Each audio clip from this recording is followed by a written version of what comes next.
بسم اللہ الرحمن الرحیم۔ السلام علیکم ورحمۃ اللہ وبرکاتہ۔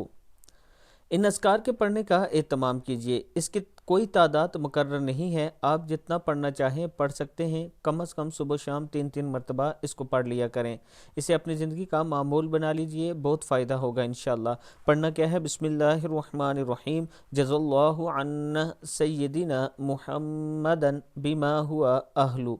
دوسری دعا ہے استغفر اللہ الذی لا الہ الا هو الحی القیوم واتوب الیہ۔ یا ذا الجلال والاکرام، لا حول ولا قوة الا باللہ العلی العظیم، لا الہ الا انت سبحانک انی کنت من الظالمین، سبحان اللہ والحمد للہ ولا الہ الا اللہ واللہ اکبر ولا حول ولا قوة الا باللہ، صدق اللہ العظیم۔